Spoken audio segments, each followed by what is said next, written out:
네. 이 자리에 오신 전립선암 환우 여러분 그리고 가족 여러분들, 오늘 아까 말씀하셨지만 이 화창한 날씨에도 이렇게 많이 모여 주신 것은 저 굉장히 뜻깊게 생각하고요.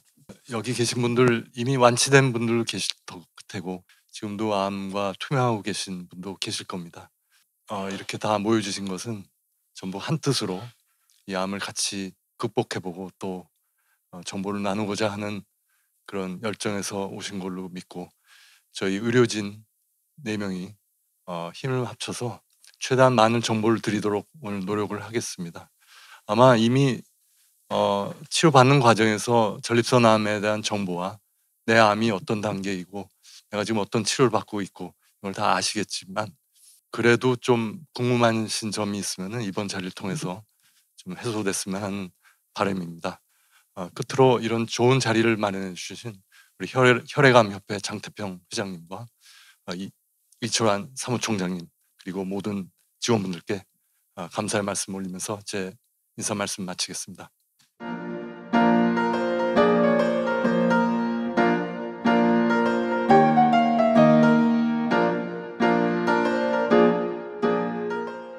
네, 안녕하십니까. 한림대학교 병원 성심병원의 비뇨기학과 정재훈입니다. 오늘은 전립선암의 수술 치료에 대해서 설명드리고 그 장단점에 대해서 좀 말씀드리고자 합니다. 우선 수술 치료, 전립선암 치료로서의 수술이 필요한 이유에 대해서 먼저 간략하게 설명드리겠습니다. 전립선암의 수술 치료는 모든 단계의 전립선암에서 행해질 수 있습니다. 국소 전립선암에서는 이제 완치를 목표로 수술적인 치료를 하게 되고요. 국소 진행성 전립선암에서는 완치의 가능성을 기대해 볼 수 있고, 또 방사선과 그 호르몬 치료의 병합 치료에서 역할을 할 수 있는 기대를 하게 됩니다. 또한 진행성 전립선암에서는 수술적인 치료가 잘 이루어지진 않는데 삶의 질이나 증상의 호전 등을 위해서 치료가 되는 경우도 있습니다. 이제 국소암이냐 진행성 암이냐 요거 구분하기가 되게 어려우실 수 있는데, 쉽게 생각하시면 귤 썩었을 때를 생각하면 됩니다. 귤 안에만 썩고 껍질이 깨끗하다, 그러면 국소 전립선암이 될 것이고요. 귤 안에가 썩으면서 귤 껍데기까지 썩었다, 밖에서도 보인다, 그럼 국소 진행성 전립선암입니다. 옆에 귤이나 멀리 있는 귤까지 썩게 하면 진행성 전립선암으로 생각하시면 될 것 같습니다. 이제 수술이 그러면 여러 가지 뭐 방사선, 국소 치료, 양성자, 중성자 여러 치료가 있는데, 그중에서 수술적인 치료가 왜 좋으냐, 그 장단점에 대해서 좀 설명드리겠습니다. 아직까지 수술적인 치료가 전립선암의 치료로 제일 주 치료로 역할을 하고 있는데, 그 이유는 치료 효과가 굉장히 좋기 때문입니다. 그리고 방사선이나 항암 치료 그리고 호르몬 치료 같은 보조 치료를 같이 병행하기에 굉장히 용이한 치료 방법이기 때문입니다. 수술은 다음과 같이 이제 방광의 소변을 저장시키는 방광이 있고, 이렇게 소변이 나가는 요도가 있고, 여기를 둘러싸고 있는 걸 전립선이라고 합니다.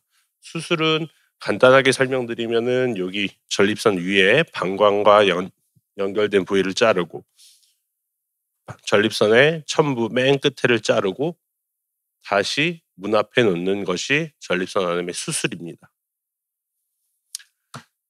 여태까지 좋은 데이터들이 별로 없었습니다. 그래서 방사선이 제일 좋은지 국소 치료가 좋은지 그런 데이터들이 없었는데, 올해 그 15,000명을 대상으로 좀 대규모 연구가 발표가 됐습니다.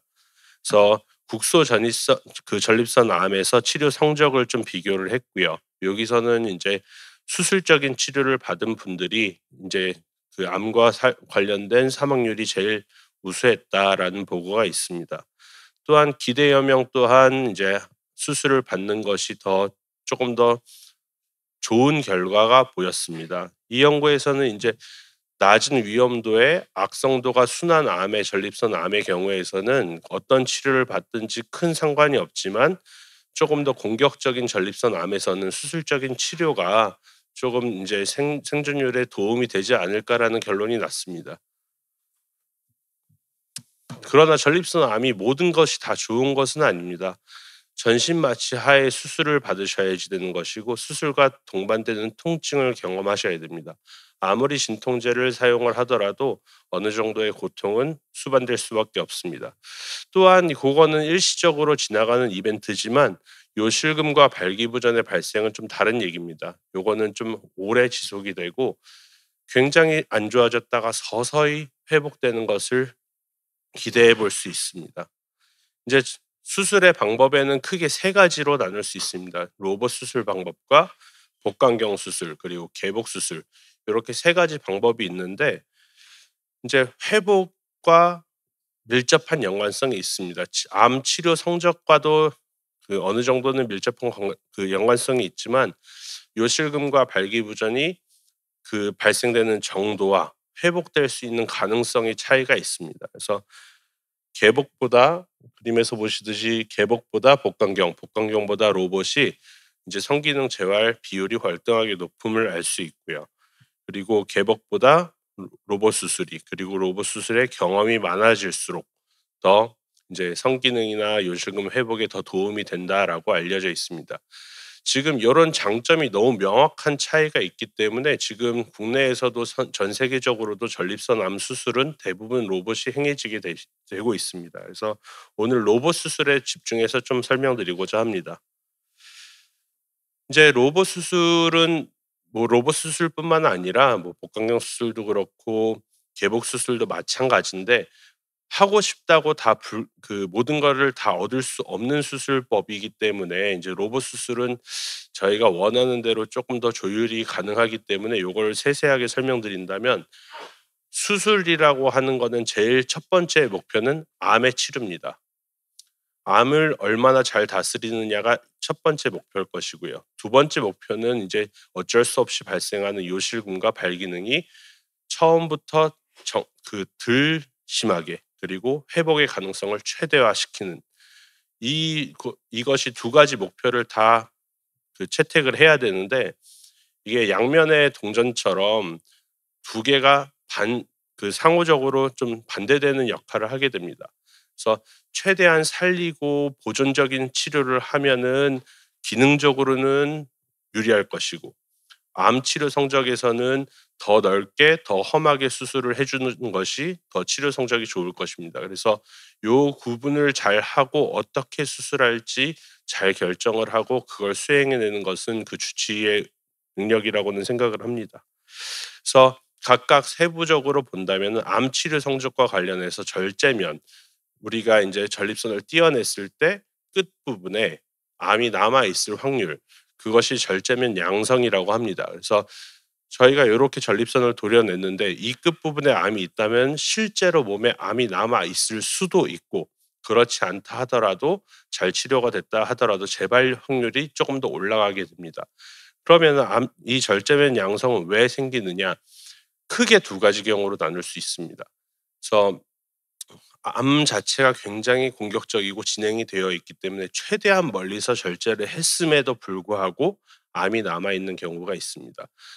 그거는 첫 번째 문제는 병적인 문제고 두 번째 문제는 이게 인제 아까 말씀드렸듯이 전립선암 껍데기와는 관련이 없는 전립선암이라고 생각을 해서 껍데기에 최대한 붙여서 보존적으로 그 주위의 구조물이나 신경혈관을 최대한 살리는 수술을 했는데 거기에 암이 있는 경우도 있습니다. 그래서 그 병에 대해서 잘 평가하고 선택을 해서 수술을 결정하는 것이 굉장히 중요합니다. 그 이유는 인제 신장암이나 뭐 위암 다른 암들처럼 전립선 암은 요렇게 덩어리를 딱 형성을 해서 어디부터 어디가 암이구나 요걸 알 수가 없는 경우가 되게 흔합니다. 요 그림처럼 요거는 뭐 간단하게만 보여 드리는 건데 암은 요렇게 한 덩어리가 아니고 산발적으로 생기는 경우도 있고 그 안에서도 더 악성도가 높은 애들이 산발적으로 변해 있는 경우가 꽤 많습니다. 그래서 우선적으로는 저희가 수술 전략을 세우기 위해서 어디가 뭐 껍질을 침범을 했을 것인지 아닌지 그런 거를 평가하기 위해서 여러 가지 방법을 다 동원을 해야 되는데 수술 전 정보를 다 파악을 해야 됩니다. 그래서 조직 검사부터 시작을 하게 되는데 조직 검사 방법을 어떻게 하는 것이 인제 저평가되지 않고 제대로 된 평가를 할 수 있는지에 대한 고찰도 해야 되고요. 그래서 조직 검사가 잘 수행되는 게 전제 조건이고 그 잘 수행된 조직 검사를 바탕으로 그 조직 검사의 악성도 결과 그리고 그 병변의 크기 그리고 전립선 수치라는 PSA 수치, 전립선 용적 크기, 그 MRI 소견 요런 것들을 종합을 해서 실질적으로 여기가 인제 껍질이 포함됐을지 아닌지 여기를 최대한 살려도 되는지 안 되는지 그걸 구분을 하는 능력이 굉장히 중요합니다. 그래서 그 쉽게 말씀드려서 귤 껍데기라고 했는데 실제로 전립선 수술을 하면 그렇게 껍데기가 실질적으로 있지는 않습니다. 그래서 굉장히 얇은 막으로 형성이 되어 있고 만약에 요 어두운 부분이 전립선인데 여기에 암이 있다고 하는데 여기에 이 검은 선 안에 그 암이 다 있을 것 같다라고 하면 보존적으로 치료를 한다면은 최대한 붙여서 여기에는 침범되지 않게 요 선상으로 수술이 진행이 돼야지 될 거고요. 여기가 완벽하게 조금 침범이 되어 있다라고 하면은 여기 주변 구조물, 신경혈관을 손상이 각오하고 요렇게 넓게 수술을 해 줘야 될 것 같습니다. 그래서 요 부분은 인제 어쩔 수 없이 요실금이나 성기능에 대해서 좀 인제 희생을 하고 가는 부분이 있습니다. 이게 말처럼 되게 쉬운 일은 아닙니다. 여기 인제 전립선을 떼어내서 단면을 보여 드렸는데 아까 말씀드렸던 귤 껍질이 보이지 않죠. 그 껍질은 요렇게 형성이 되어 있고 그 주위에 신경혈관들이 보입니다. 실질적으로 로봇 수술을 해도 뭐 40배 확대된 시야에서 저희가 수술을 한다 하더라도 저 막이 보이지는 않습니다. 굉장히 얇은 막이기 때문에 경험에 따라서 인제 혈관 구조물들 그 신경혈관 구조물들의 인제 관계에 개입해서 수술을 진행해야지 되는 부분이 있고요. 그리고 저희가 MRI에서 그 전립선 암의 위치가 요쯤인 것 같다라고 하면 저희는 MRI는 똑바로 누운 상태에서 요런 식으로 잘라 가지고 이미지를 얻게 됩니다. 근데 저희가 수술장에서 보는 이미지는 똑바로 누워서 요렇게 보는 게 아니고 요걸 수직으로 자른다라고 생각을 해서 수술하기 때문에 MRI에서 뒤쪽에 중간쯤에 있다라고 생각했던 암이 실질적으로 수술할 때는 맨 아래쪽에서 발견되는 경우가 있습니다. 그래서 요렇게 3 차원적인 구조물을 2 차원적인 영상과 일치시켜서 보는 능력이 굉장히 중요합니다. 또한 인제 요게 인제 전립선이고 요도입니다. 인제 소변으로 나가는 요도고 이렇게 요도 길이를 최대한 보존을 해줄 수 있는 상황은 인제 요실금에 굉장히 큰 도움을 될 수 있습니다. 그러나 이 환자분처럼 여기에 끝에 암이 좀 심한 분들은 여기를 이렇게 박리를 예쁘게 하면 안 되고 여기서 최대한 멀리 자르게 됩니다. 그래서 최대한 붙여서 자르고 요실금은 당연히 좋지 않을 겁니다. 그래서 환자분마다 같은 수술을 받았는데 옆에 분은 요실금이 좋고 나는 안 좋고 그렇게 느껴지시는 분들도 있는데 수술 방법이 조금씩 달라서 그렇습니다. 인제 요실금을 좀 덜 힘들고 회복의 가능성을 높일 수 있는 방법은 여러 가지가 이미 개발되어 있습니다.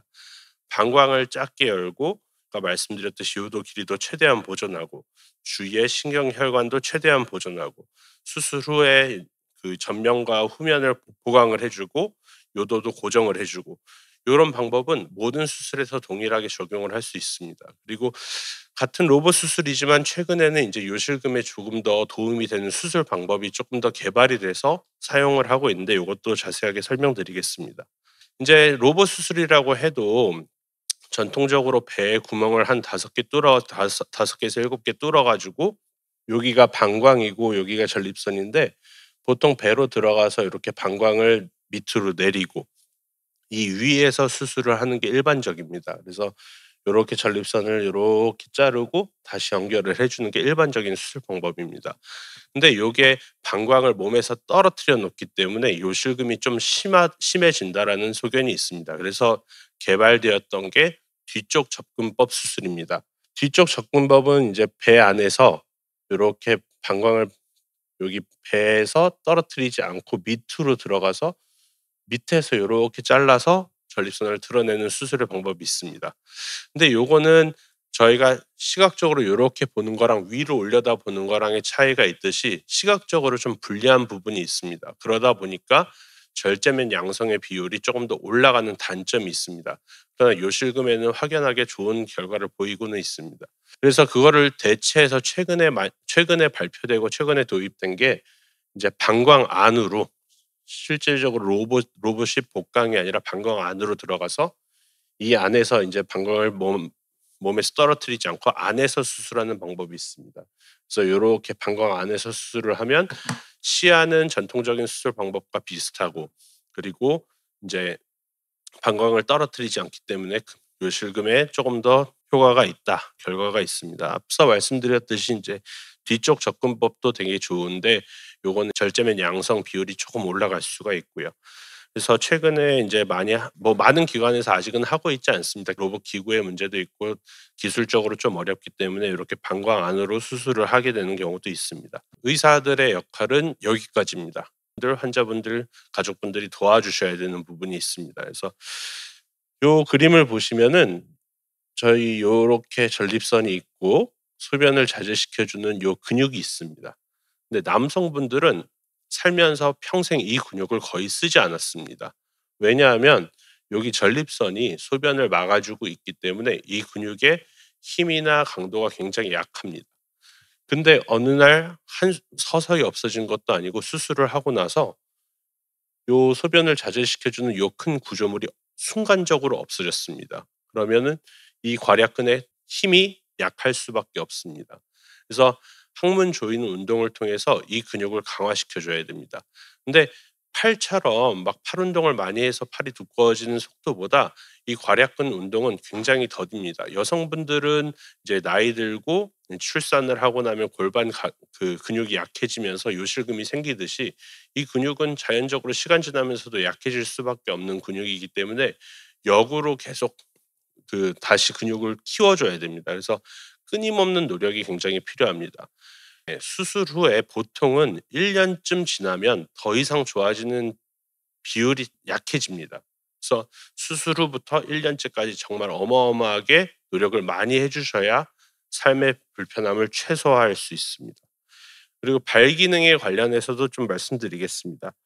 전립선 암 수술을 하고 나면 발 기능에 굉장히 안 좋은 영향을 미치는데 그 이유는 단순히 이 그림만 봐도 이해할 수 있습니다. 전립선은 그 주위를 둘러싸고 있는 신경 다발들이 엄청 많이 있습니다. 근데 여기를 망을 벗기듯 스타킹 벗듯 요렇게 예쁘게 벗겨지는 게 아니고요. 다 자르고 혈관과 동반되어 있기 때문에 지혈을 하면서 벗겨야 되기 때문에 당겨지기도 하고 뜨거워지기도 하고 전기 자극을 받기도 하기 때문에 그 신경들은 많이 다칠 수밖에 없습니다. 그렇기 때문에 수술 후에는 발 기능이 저하되는 수밖에 없다라고 생각을 합니다. 근데 인제 재활 치료를 통해서 발 기능의 개선을 기대해 볼 수는 있겠습니다. 저희가 낙관적인 내용만을 참 말씀드리면 너무 좋겠지만 최대치가 수술 받기 전에 80%가 거의 맥시멈 성능이라고 생각을 하셔야 될 겁니다. 80%까지 도달하는데도 엄청 힘듭니다. 그러나 노력을 많이 해 주셔야지 되는데 전제 조건이 좀 있습니다. 인제 뒤에서 다시 한번 말씀드리겠지만 치료받는 연령이 좀 낮아야 됩니다. 그래서 50대 60대 수술 받는 분들이 70대 80대 수술 받는 분들에 비해서 발 기능 개선에 효과가 완전히 확연하게 차이가 납니다. 근데 그렇다고 뭐 "암에 젊었을 때 걸리는 게 좋습니다."라고 말을 할 수 없듯이 그거는 그 병이 생긴 나이에 맞춰서 잘 따라가야지 될 것 같습니다. 그러나 인제 성기능 재활이 굉장히 더디고 성생활을 수술받기 전에도 안 하셨다 하더라도 성기능 재활 치료는 굉장히 필요한 부분입니다. 성생활을 하고 성관계를 갖고 그 부분이 중요한 게 아니고 그쪽으로 가는 혈류를 다시 재활시켜 줘서 신경통과 성기 위축 같은 불편함을 최소화해야 되는 치료가 필요합니다. 그 이유는 다음과 같은데요. 성기 쪽에 혈액 공급이 잘 안 되면 저혈증 손상이 발생하게 됩니다. 산소가 공급이 적어지면은 흉지듯이 딱딱해지고 섬유화되고 그렇게 변합니다. 그렇게 되면은 더더군다나 더 혈류가 공급이 덜 되겠죠. 그러면서 이게 악순환이 계속 고리를 계속 돌게 됩니다. 그러면 점점 안 좋아지고 결과적으로는 신경통이나 이제 성기 위축 같은 부작용까지 생기기 때문에 저희가 개입을 해서 이 고리를 끊어 줘야 됩니다. 끊어 주는 거는 보통 이제 약물 치료를 하게 되는데, 이제 성기능 회복에 제일 좋은 환자군들은 젊으신 분들, 이제 양쪽의 신경혈관을 최대한 보존할 수 있는 국소 전립선암 환자분들, 그리고 수술 전에 성기능이 좋아야 됩니다. 그래서 말씀드렸던 것을 저희가 이제 개선을 좀 할 수 있고요. 보통 약물 치료라고 하면은 그 발기 개선제입니다. 발기능 개선제, 약제 많이 알고 있는 약품들을 좀 사용을 하게 되는데, 약만 드신다고 자연적으로 호전되지 않습니다. 재활 치료라는 건 약 드시면서 이렇게 자극도 주시고 물리적인, 시각적인, 청각적인 자극을 계속 꾸준히 주셔야지 회복의 가능성이 열리게 됩니다. 성기능 재활의 치료는 수술 후 2년까지는 일반적으로 하게 되고, 그 이후에는 간격을 조금 더 매일 약을 복용하게 되고, 그 이후에는 일주일에 한두 번 정도씩 조금 더디게 되게 될 겁니다. 제가 준비한 내용은 여기까지입니다. 감사합니다.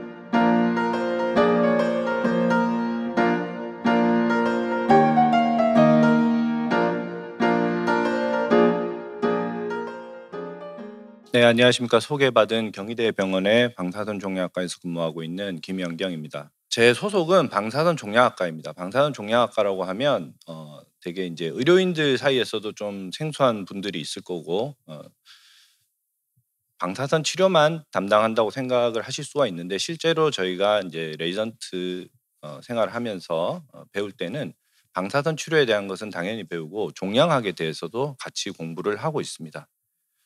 그래서 우선 방사선이 뭔지 먼저 잠깐 짚고 넘어가야 될 것 같은데요. 지금 밖에 햇빛이 이제 따사로이 이제 쐬고 있는데, 넓은 범주에서 본다면 그 햇빛조차도 우리가 방사선이라고 부를 수가 있습니다. 하지만 우리가 그 햇빛을 받는다고 해서 우리 몸에 무슨 의학적 변화나 이런 것들이 일어나지는 않겠죠. 물론 몸이 좀 따뜻해진다든가 아니면 피부가 약간 그을린다든가 그럴 수는 있겠지만, 그것을 우리가 의학적 변화의 범주에 넣기에는 조금 무리가 있을 것 같습니다. 그래서 실제로 방사선을 받았을 때 우리 몸에 의학적 변화가 있는 어떤 그러한 부분에 대해서만 우리가 방사선을 부르기로 이제 이 챕터에서는 우리가 생각을 해볼 수가 있겠습니다. 실제로 방사선이라는 것은 아주 멀리 있는 게 아닙니다. 우리가 자연적으로도 발생을 하고 있고, 단지 그 양과 그 속도, 방사선이 얼마큼 내 몸에 피폭되어 있느냐 이런 것들에 따라서 인체에 대한 변화가 조금 다르게 나타날 수가 있을 것 같습니다. 많이 알려진 것처럼 1800년대 후반에 X선이라는 방사선이 이제 발견이 되었죠. 그리고 자연계에 존재하는 어떤 물질에서도 방사선을 내뿜는 그런 물질들이 있다, 이런 것들이 이미 1900년이 되기 전에 다 발견이 되었습니다. 그 덕에 우리가 실제로 우리 몸을 어떤 손상을 가하지 않고 뭐 칼로 이렇게 몸을 해부한다든가 하지 않고서도 우리 인체 내부를 들여다볼 수 있는 그러한 계기가 되었던 것 같습니다.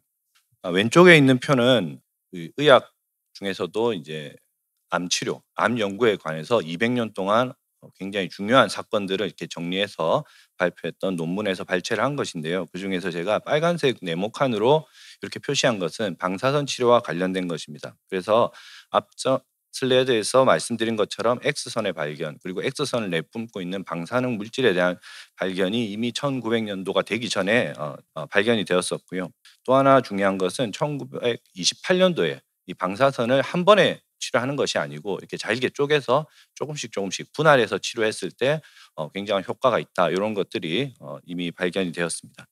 그리고 최근에 이제 양성자라든가 중입자와 같은 그런 입자 치료가 굉장히 이제 언론이나 이런 것들 통해서 많이 알려졌는데, 이미 1950년대 중반에 이러한 치료가 이미 이제 시작을 하고 있었다, 이런 것들도 한번 짚고 넘어갈 필요가 있겠습니다. 1960년대가 되면 이제 현대화된, 우리가 상용화된 선형 가속기라는 익히 잘 알고 있는 병원에서 가장 많이 쓰이고 있는 그런 형태의 선형 가속기가 이제 출현을 하게 되고, 1960년대 후반에는 이제 방사선 수술이라고도 불리는 감마나이프라는 치료법이 세상에 알려지게 됩니다. 그리고 1980년대가 되면 이제 다이업 콜리메이터라고 하는 이게 쇠로 된 막대기 같은 거라고 생각하시면 됩니다. 다이어콜리메이터의 출현으로 인해서 방사선 치료의 기술은 한 단계 더 진보하게 됩니다. 우리나라에서 지금 사망 원인 1위는 암이었고 오래전부터 계속해서 1위 자리를 굳건히 지키고 있습니다. 전립선암 같은 경우에는 과거로부터 꾸준히 증가를 하고 있고요. 지금 현재로서는 남성에 있어서는 한 3위에서 4위 정도로 왔다 갔다 하면서 위치를 차지하고 있습니다. 미국이나 영국과 같은 서구권 국가는 물론이고 우리 옆에 있는 일본조차도 남성에서는 전립선암이 가장 많이 발생하는 것으로 돼 있기 때문에 이러한 추세를 고려하면 아마 우리나라도 조만간 1위까지 올라가지지 않을까 이런 추정을 해볼 수가 있고, 그렇기 때문에 상식 수준에서도 전립선암에 대한 기본적인 정보는 알고 계시는 게 좋을 것 같습니다. 암을 치료하는 방법은 이미 다 많이 알고 계시겠지만 수술적으로, 그러니까 물리적으로 그 암덩어리를 절제하는 방법이 있을 수 있겠고, 항암제와 같은 약물을 통해서 우리가 화학적인 방법으로 암세포를 죽이는 방법이 있을 수 있겠죠.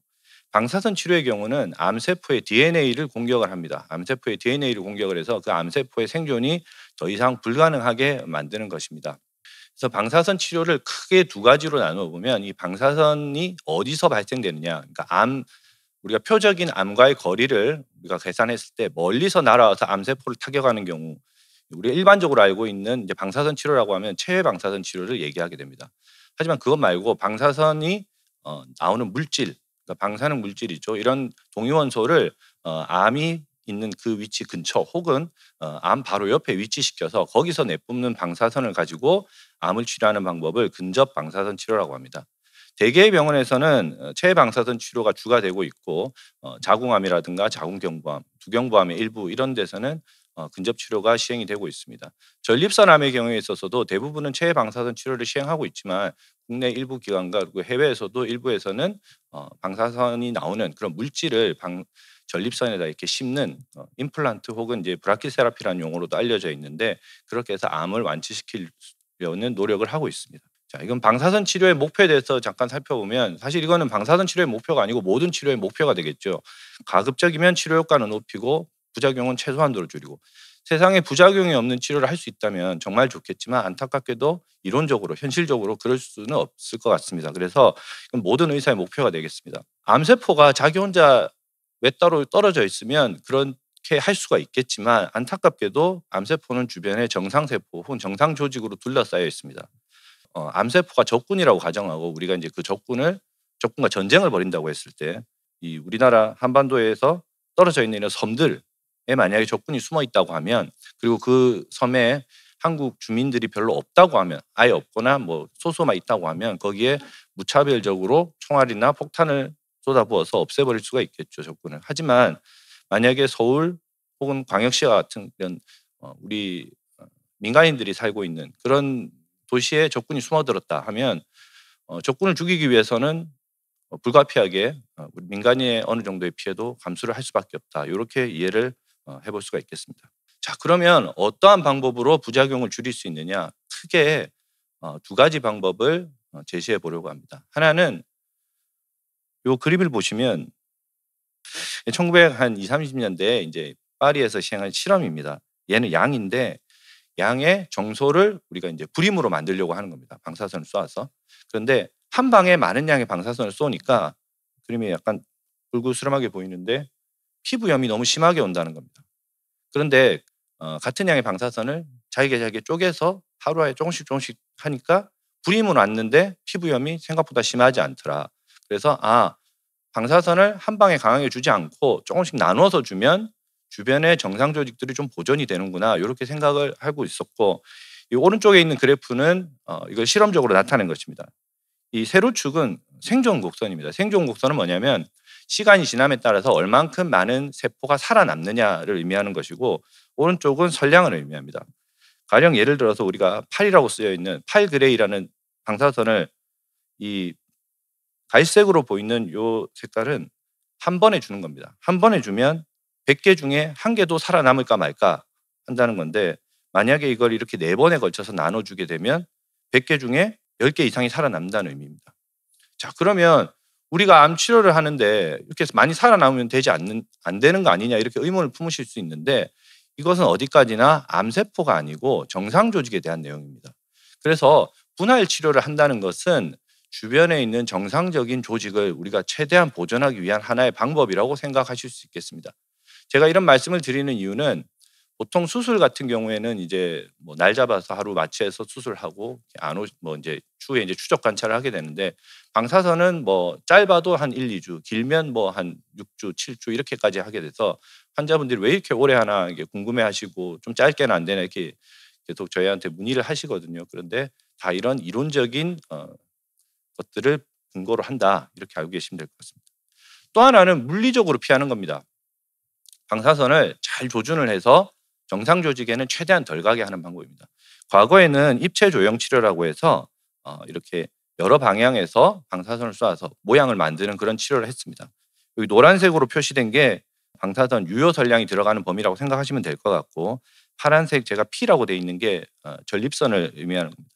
전립선 뒤쪽에는 직장이라고 하는 장관의 마지막 부분이 이렇게 존재하고 있고, 그래서 입체 조형 치료를 하면 배열을 잘 한다 하더라도 한 절반에서 한 3분의 1 이상은 이렇게 직장의 점막이 노출이 될 수밖에 없습니다. 하지만 우리가 진일보된 기술이죠. 세기조절 방사선 치료를 하게 된다면 직장이 있는 부분은 이렇게 잘 파내서 최대한 선량이 적게 그렇게 들어갈 수 있게 이렇게 배열을 할 수 있고, 과거에 이렇게 3차원 입체 조형 치료 1980년도에 다이업 콜리메이터라는 게 만들어졌다고 했는데, 다이업 콜리메이터는 이렇게 생겼습니다. 이렇게 다 금속으로 돼 있고 모터를 통해서 왔다 갔다 움직이게 됩니다. 종양의 모양에 따라서 얘가 움직이는 거죠. 그리고 치료가 끝나면 얘는 다시 일렬로 정렬을 했다가 다음 부위에 치료를 하게 되면 또 그 모양에 맞춰서 만들어질 수 있습니다. 그 전에는 어떻게 치료를 했냐면 이렇게 블럭이라는 걸 만들었습니다.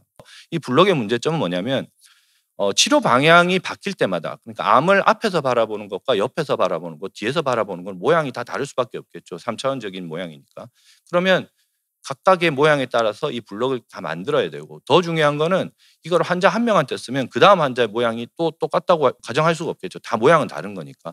그래서 방사선을 쏘는 방향이 많아질수록, 그리고 한 번 쓰면 다시 재활용이 사실상 힘들다, 이런 단점이 있었지만, 이런 다이업 콜리메이터의 등장으로 인해서, 이거는 이제 기계, 방사선 치료 기계에 내장이 돼 있는 거거든요. 그러니까 그때 맞춰서 원하는 모양을 우리가 구현을 할 수 있고, 또 하나는 방사선이 나오는 중에도 이 다이업 콜리메이터가 움직입니다. 그래서 가령 예를 들어서 이 다이업 콜리메이터에서 종양의 아랫부분은 방사선을 좀 덜 주고 싶다 하면 방사선 빔이 나오는 중에 이 막대기가 움직여서 여기를 막아버리면 됩니다. 그러면 그쪽은 조금 덜 들어가고 윗부분은 좀 더 많이 들어가고, 이렇게 우리가 마음대로 선량을 조절할 수가 있는 거죠. 그래서 그거를 마치 우리가 도화지에 색깔을 칠한다. 우리가 선량 분포도를 봤을 때 빨간색에 표시될수록 보통 고선량, 그리고 파란색으로 가까이 갈수록 좀 저선량으로 표현하게 되는데, 그래서 알록달록한 그런 색깔을 이제 우리가 그릴 수가 있다고 해서 도즈 페인팅이라는 용어로도 부르고 있습니다. 전립선 병기는 종양이 이제 어디까지 퍼져 있느냐, 전립선에서, 그리고 주변에 이제 구역 림프절이라고 하는데, 림프절로 침범이 있느냐 없느냐, 그리고 뼈나 폐, 간과 같은 다른 내부 장기 쪽으로 원격 전이가 있느냐 없느냐를 기본으로 해서, 또 하나는 이제 전립선 특이항원이라고 하는 혈액 검사를 통해서 이제 우리가 되게 이제 설명드릴 때는 그냥 암 수치라고 그냥 쉽게 말씀을 드립니다. 암 수치가 얼만큼 증가했느냐, 이런 것들도 우리가 병기 설정에 들어가게 되고요. 또 하나는 이제 조직 검사를 해서 얘가 얼만큼 나쁘게 분화했느냐, 얼마나 고약하게 생겼느냐를 가지고도 병기 설정을 하게 됩니다. 실제로 이제 환자분들은 몇 기냐 이런 것들에 대해서 굉장히 관심이 많으신데, 임상적으로는 이제 병기도 물론 중요하지만 대개는 이제 위험군을 분류를 하게 되고, 이 위험군이라는 거는 딱 하나만 있는 건 아닙니다. 단체에 따라서 조금 몇 가지 위험군이 있고, 이제 거기서 그 기준 되는 것도 좀 차이는 있을 수 있겠지만, 대개는 NCCN이라는 단체에서 권고하는 위험군을 가장 많이 참고를 하고 있고, 뭐 적게는 3가지, 또 많게는 한 5-6가지 범주 내로 이렇게 분류를 하고 있습니다. 거기에 따라서 국소 치료만 가지고 치료를 하느냐, 혹은 전신 치료를 병합을 하느냐를 우리가 결정을 하게 되는 거죠.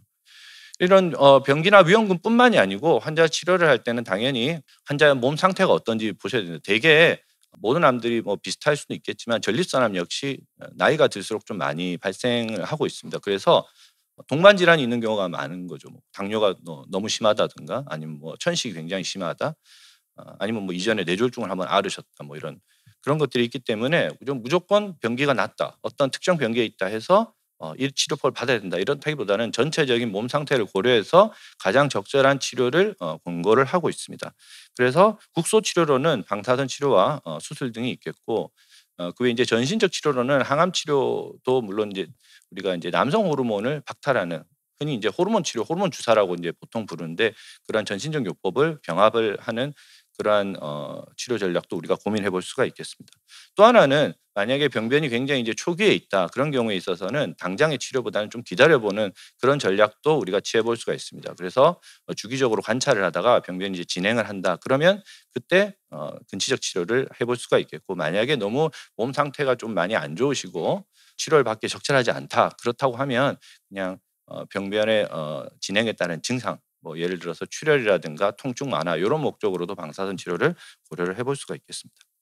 그럼 어디를 치료하느냐? 당연히 전립선을 치료하게 되겠고요. 이 암덩어리가 주변 장기를 침범한다든가 진행한 여부에 따라서 그 외에 필요한 부분을 포함하도록 하겠습니다.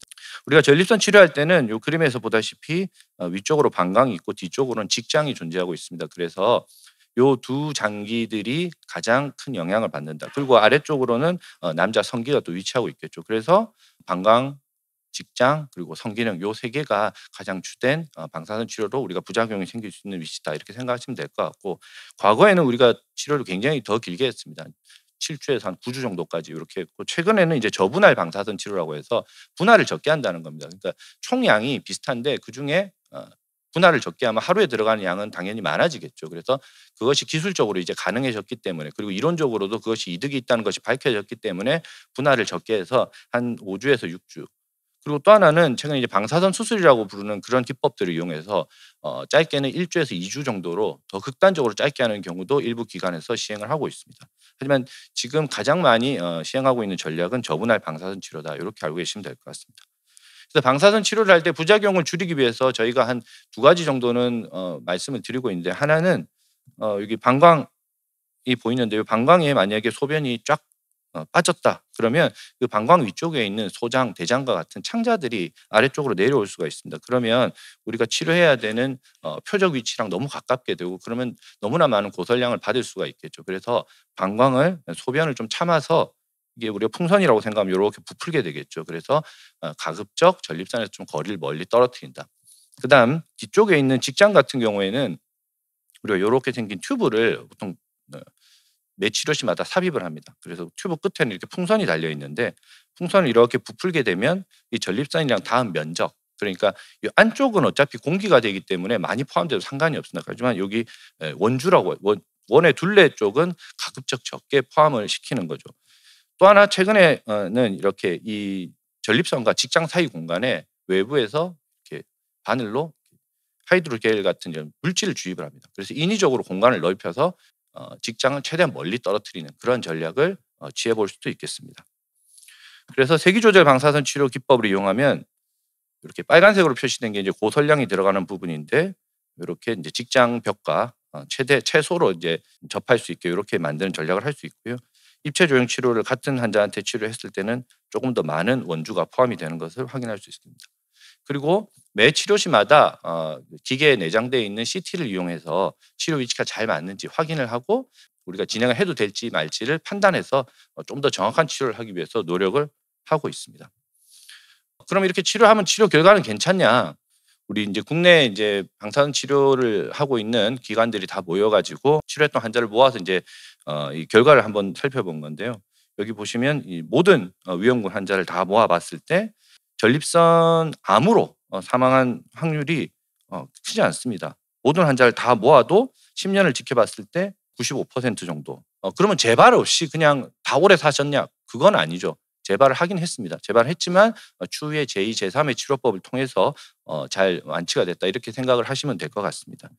그래서 위험군에 따른 분류를 보면 저위험군일수록 조금 더 이제 재발이 좀 적었다 이렇게 생각하시면 될 것 같고 여기 보시면 이제 세기조절 방사선 치료와 저분할 치료 그리고 일정량 이상 우리가 원하는 그 설량을 주었을 때 그렇지 않은 경우보다 훨씬 더 좋은 결과를 얻었다는 그래프를 보여주고 있습니다.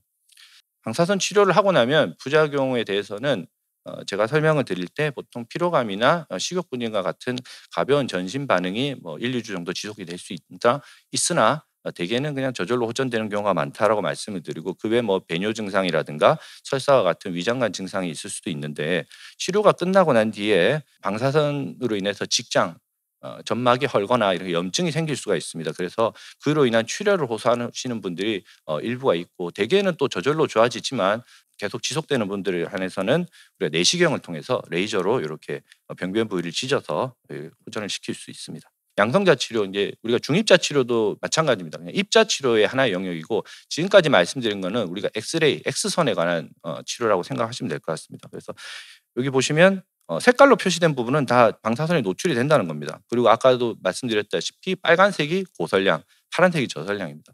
보시면 양성자 부분이 가장 적게 들어가죠. 이렇게 세기 조절하더라도 세기 변조가 세기 조절이랑 같은 말인데 일부 들어가게 됩니다.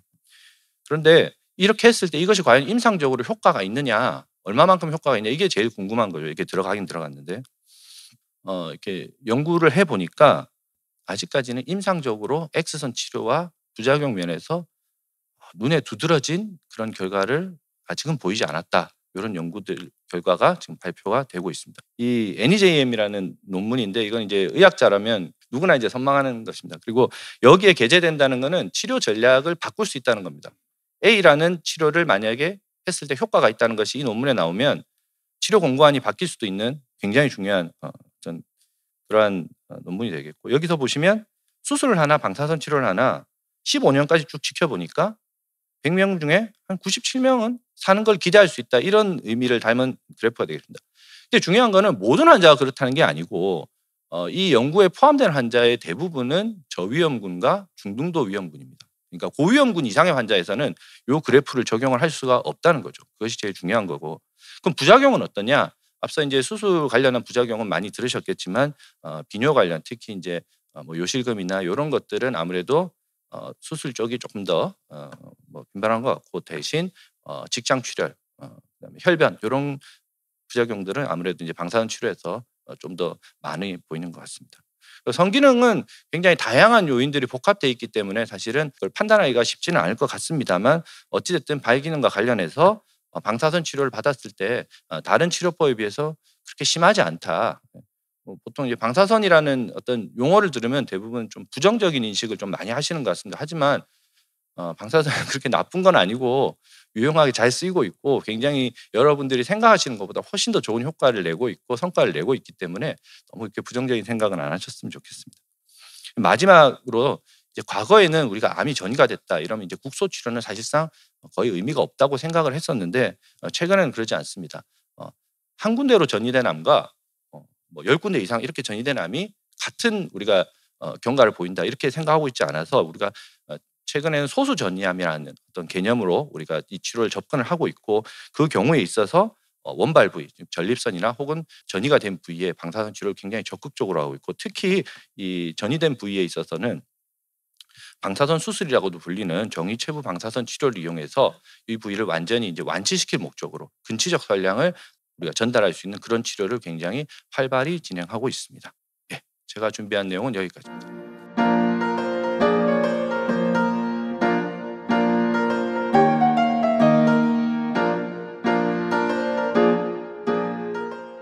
네, 안녕하십니까. 저는 아지대병원의 종양혈액내과 이현우라고 합니다. 전립선암은 사실 남자만 생기는 암입니다. 유방암하고 그 난소암하고 비슷한 치료제로 약간 변하고 있는 추세입니다. 유방암도 호르몬 치료가 있거든요. 그리고 난소암도 호르몬 치료가 있고 그리고 전립선암도 호르몬 치료가 있습니다. 그리고 추가로 항암 치료를 하게 되는데 사실 전립선암에서 항암 치료는 예전에는 사실 많은 약들이 있었는데 그 약들이 부작용이 많아서 사실 최근에는 도시탁셀이나 카바지탁셀이라는 약으로 주로 많이 하고 있지만 최근 들어서 이중항체나 아니면 항체에 관련된 약제나 아니면 면역항암제도 일부 그리고 피역치료제도 일부 전립선암에 대해서 치료제가 개발되고 있습니다. 뭐 다들 아시겠지만 1년에 한 18,000명이 지금 발생하고 있고 전체 암에서 6위 그리고 남자 암에서는 4위입니다. 남자도 수명이 늘어나면서 전립선암도 계속 증가되는 추세로 보고되고 있습니다. 암 발생자 생존율의 차이를 보면 전립선암은 유방암과 비슷하게 전립선암도 현재 우리나라는 90%의 환자가 5년 이상 살고 있습니다. 그만큼 치료 효과가 좋고 또 조기 발견해서 아까 방사선이나 수술로서 거의 90% 이상의 완치율을 보이기 때문에 상당히 오래 사는 병으로 알려져 있습니다. 환자들의 분류를 보면 국소적으로 있는 경우는 50%가 넘고 그리고 국소 진행형은 25% 그리고 원격 전이하시는 분들은 10%의 환자분들만 있습니다. 국소적으로 국한적으로 돼 있는 환자들은 대부분 거의 100% 생존 5년 생존율이 100% 정도 되고요. 하지만 원격 전이 생존율은 50% 정도 되고 있습니다. 그래서 전체 생존율이 한 90% 정도 유지하고 있는 병으로 생각되고 있습니다. 전이성 전립선 암의 치료는 호르몬 감수성 치료와 거세 저항성 여부와 그리고 전이 여부에 따라 각기 다른 접근을 하고 있습니다. 남성 호르몬 박탈요법, 안드로겐 수용체 표적 치료제 등 치료 옵션이 발전되고 있는데 이것에 대해서 주로 말씀드리겠습니다. 아까도 말씀드렸듯이 남성 호르몬 박탈요법 그리고 안드로겐 디프리에이션 테라피라고 얘기를 하는데 호르몬 감수성 전립선 암의 1차 치료제로 권장되고 있고 전립선암 세포의 안드로겐 의존성을 억제하여 종양 진행을 방지하는 역할을 합니다. 치료 옵션으로는 LH, RH라는 작용제, 기량제 치료와 그리고 양측 고환 절제술이 포함이 되는데 주로 현재는 LH, RH 작용제나 기량제를 치료하고 있습니다. 주로 흔하게 치료하는 것은 LH, RH 작동제를 사용하는데 초기에는 테스토스테론 상승 현상을 방지하기 위해 항안드로겐 병용요법을 같이 사용합니다. 주로 약제는 루프로렐린이라는 약제를 많이 사용하고 있는데 치료하고 계신 분도 있으실 겁니다. 예전에는 호르몬 저항성 전립선암에서 도시닥스를 많이 사용했는데 최근에 호르몬 감수성 전립선암에서도 도시닥셀 치료가 효과가 좋은 것으로 돼 있어서 1차 요법으로 도시닥셀 그러니까 세포독성 항암제 중에 하나인데 부작용이 좀 있는 것으로 돼 있지만 이 약을 초반에 치료하는 것이 효과가 좋은 것으로 돼 있어서 최근에 이것을 치료하는 것을 추천하고 있습니다. 이런 경우는 주로 광범위 전이를 동반한 경우나 항암화학요법에 적합한 환자분들, 연세가 아주 많으신 분들은 사용을 못하고 있습니다. 제가 종양내과를 하기 시작했을 때는 65세는 잘 못한다고 했는데 요새는 선진국형으로 체력도 좋아지고 어르신들이 이제 운동도 열심히 하시면서 지금은 80세 이상에서 조심해서 치료하라고 합니다. 그 80세 이상에서도 항암 치료는 좀 위험할 수는 있습니다. 왜냐하면 전체적으로 면역이 떨어지신 분들이 많이 있습니다. 제일 중요한 건 항암 치료의 기본은 일상생활을 자기 스스로 할 수 있을 정도의 기력이면 항암 치료를 권고해 볼 수 있다고 얘기를 합니다. 그 안드로겐 수용체 표적 치료제 병용요법이 최근 들어서 많이 발전되고 있습니다. 최근에 이런 것들이 보험이 되고 있어서 우리나라에서도 지금 많이 사용되고 있는데 주로 약제는 아비라테론이란 자이티가 그리고 엔잘루타마이드라는 엑스탄딜, 아팔루타마이드라는 얼리다라는 약이 최근에 효과가 굉장히 좋아지면서 허가사항으로 되고 보험도 일부 되는 것으로 되어 있습니다. 이러한 연구는 라티투드나 엔자멧 그리고 타이탄이라는 연구를 통해서 알려져 있고요. 처음에 이제 호르몬 감수성 전립선암에서 도시닥셀과 ADT를 사용했을 때 효과가 좋다는 게 알려지면서 그 이후에 아비라테론, 아팔루타마이드, 엔잘루타마이드 이러한 약제들이 굉장히 좋아지면서 지금 허가 사항이 됐고요. 요 효과가 어떤 줄을 이제 보면 전립선암이 항암 치료를 했을 때 굉장히 오래 살게 됩니다. 일반적으로 컨트롤암이 한 40개월, 30개월 정도 사는데 이러한 약제 엑스탄딜이나 얼리다나 자이티가로 사용해서 치료한 사람들은 그리고 40개월 이상 거의 4년, 5년을 사는 지금도 연구에서는 아직도 중간 평균값이 아직 안 나와서 얼마나 평균적으로 사는지가 아직 안 나오고 있습니다. 그래서 이러한 약제들이 지금 허가 사항이 되고 보험이 돼서 지금 사용하고 있는데 그분들은 반 정도는 4년 이상을 사실 거라고 생각이 듭니다. 그러니까 호르몬 치료에서 부작용을 막기 위한 방법이 있습니다. 이러한 약제, 그러니까 안드로겐을 억제하는 약제들을 쓰면서 부작용들이 생기는데, 이러한 부작용을 막기 위해서 어떤 조치를 해야 되는지에 대해 말씀을 드리면, 골다공증이나 골절 위험이 증가됩니다. 안드로겐을 억제하면 칼슘이나 비타민 D를 보충하고 골 보호제를 치료를 하는데 졸렌드로네이트나 데노수막 같은 거를 사용하게 됩니다. 근데 이거는 이제 거세 저항성에서만 현재 우리나라에선 보험이 되고, 호르몬 감수성에서는 아직 보험이 안 돼서 아직 사용하기는 좀 어렵고, 하지만 환자분들이 제일 중요하게 생각해야 될 것들은 운동입니다. 운동. 운동을 함으로써 골밀도를 감소를 억제할 수 있습니다. 그리고 일부에선 골밀도 증가도 일으킬 수 있기 때문에, 또한 근손실이나 체중 증가가 올 수가 있는데, 이러한 것들도 운동을 함으로써밖에 보호를 할 수가 없습니다. 심혈관 질환의 위험이 증가할 수 있습니다.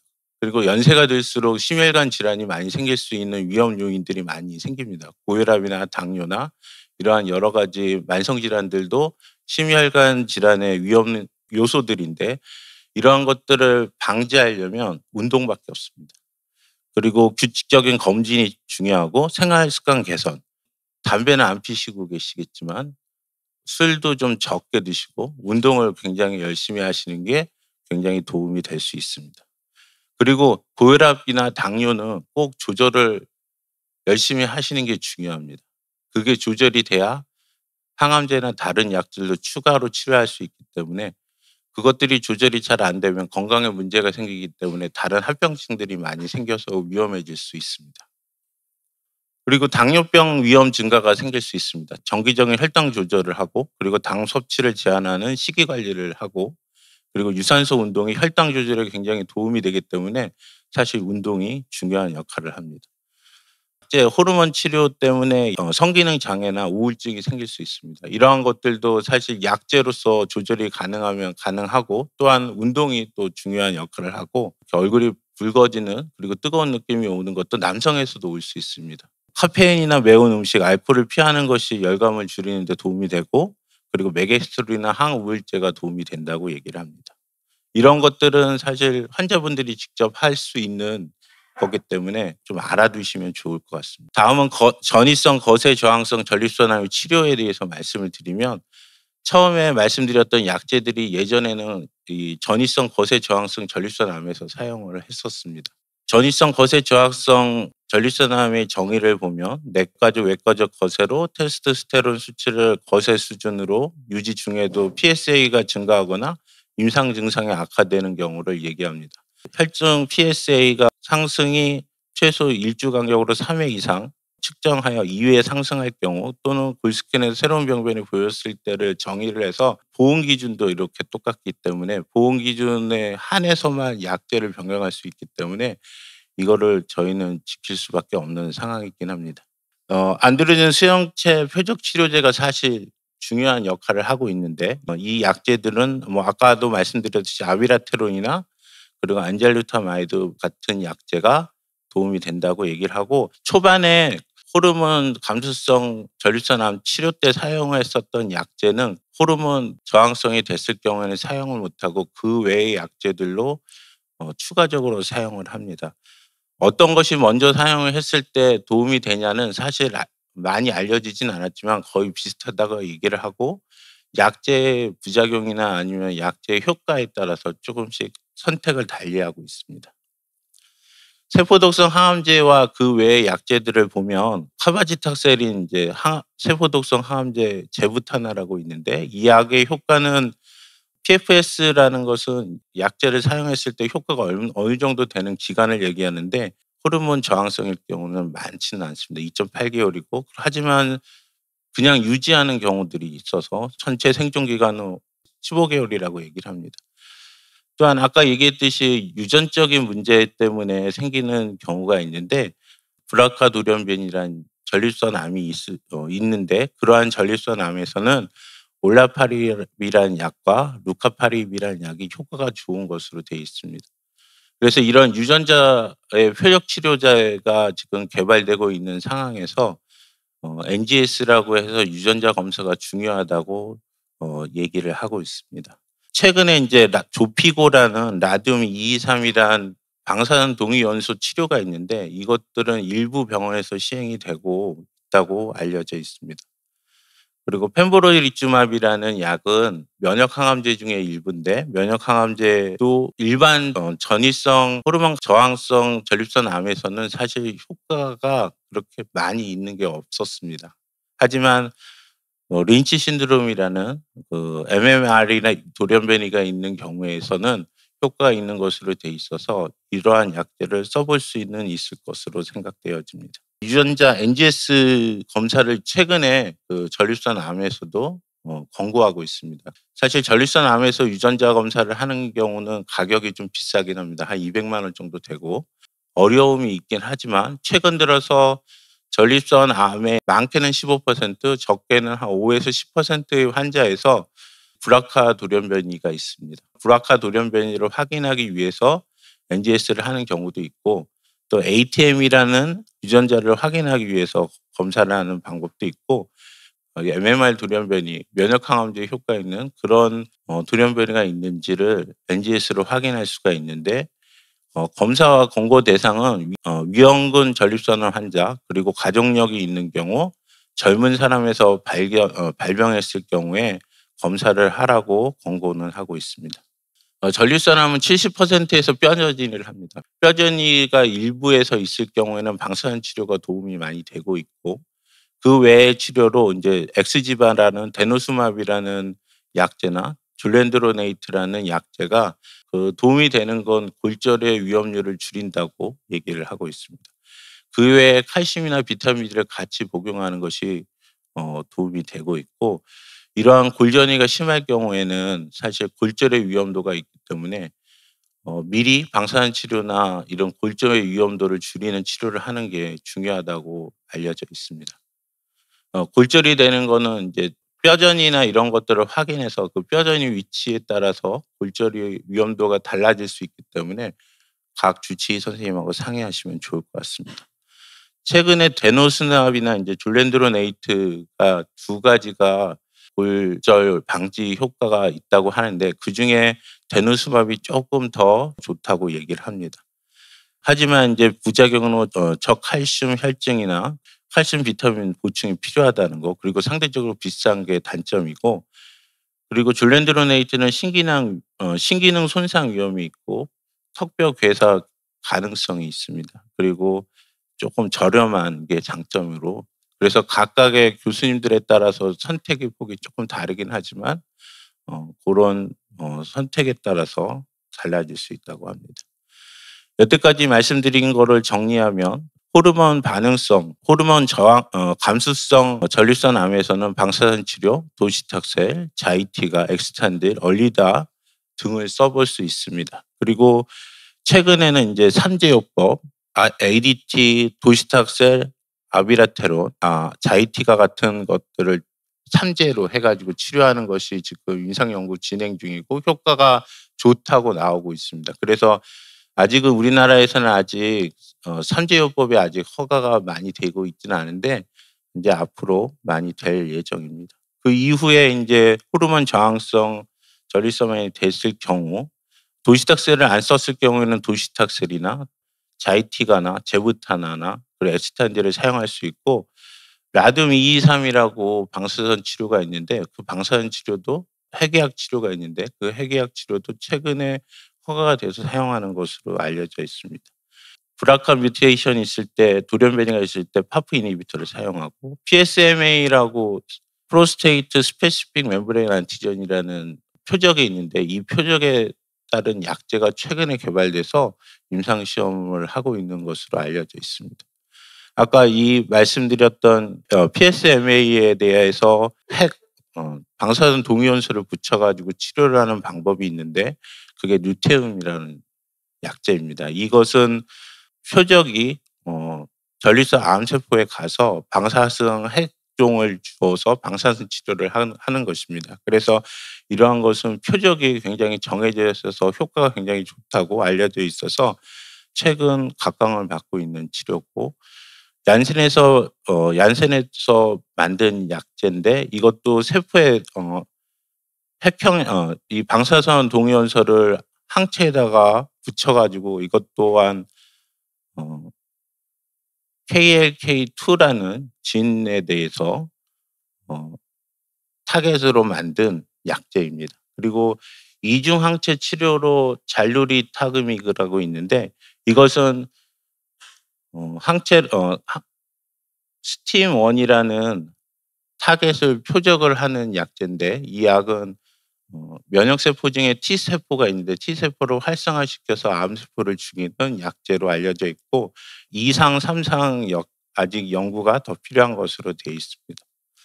전립선암 치료에 도움이 되는 정보들을 보면 다들 유튜브를 해서 다들 아시겠지만 한국혈액암협회에서 거의 1년에 한 번씩 그 전립선암에 대해서 강좌를 하고 있습니다. 그래서 그러한 강좌를 보면서 확인하는 방법도 있고 코스모 TV라고 해서 우리 중앙내과학회에서 하는 그 암이 알고 싶다라는 유튜브 프로그램도 있어서 거기서 전립선암에 대해서 정보를 얻으시기 쉬울 거라고 생각이 듭니다. 그리고 다들 잘 모르시지만 국가에 국가암 정보센터라고 있습니다. 여기는 주로 글씨 위주로 돼 있어서 천천히 읽어보시면 도움이 될 것이라고 생각이 듭니다. 우리나라 전체 임상시험을 모아놓은 포털 사이트가 있습니다. 그 식약처에서 승인된 임상연구를 모두 모아놓은 곳에서 각 암을 치면 각 암이 임상연구가 어디서 시행되는지를 알려진 곳이 있습니다. 그래서 그거를 확인하셔서 도움이 되면 좋겠습니다. 사실 항암 치료할 때 꼭 알아야 될 것들을 몇 가지 말씀드리겠습니다. 부작용 관리나 감염 예방은 특히나 중요합니다. 연세가 많으신 분들이라서 면역이 젊었을 때보다 떨어져 있습니다. 그래서 대부분 연세 많으신 분들은 폐렴이나 아니면 장염 같은 폐혈증에 의해서 사망하는 경우가 많습니다. 그래서 감염 조절 그리고 열이 나면 바로 병원 가셔서 왜 열이 나는지 확인하시는 게 중요하고 영양 섭취는 당연히 중요하고 수식이나 운동 그리고 정서 관리, 가족과의 소통이 사실 중요합니다. 외래에서 혼자 오시는 분들이 많습니다. 혼자 오시는 분들이 많은데 문제는 이 자기 상황에 대해서 CT나 MRI나 이런 걸 찍었을 때 병이 어떻다라고 말씀을 드리면 잘 안 들리는 경우도 많아서 잘 이해를 못 하시는 경우가 많습니다. 그래서 저는 꼭 CT나 MRI나 이런 검사를 했을 때 결과를 들으러 오실 때는 가족 한 분하고 같이 오시라고 얘기를 합니다. 가족들 소통도 중요하고 따님이나 아드님이나 아버님에 대한 상황을 꼭 알아야 되는 상황이 꼭 옵니다. 언젠가는. 그래서 가족들하고 같이 한 번, 3개월에 한 번이나 2달에 한 번은 꼭 오시는 게 좋을 것 같고 정기 상담이나 모니터링을 하게 되는데 자기가 언제 검사를 하는지를 좀 알아두시면 좋을 것 같습니다. 그리고 현재 동반 질환에 대해서 그리고 지금 현재 무슨 약을 먹고 있는지는 꼭 알아두시면 좋겠습니다. 그리고 사회적으로 재정적으로 국가에서 지원하는 사업들이 있습니다. 그런 것은 동사무소 주민센터나 아니면 병원의 사업팀 선생님들한테 가셔서 물어보시면 다들 알려주시고 제가 아까 보니까 혈액암 협회에서도 그런 걸 알려주시는 것 같은데 여기에 연락하셔서 어떤 프로그램들이 있는지 자세히 보시면 좋을 것 같습니다. 감사합니다.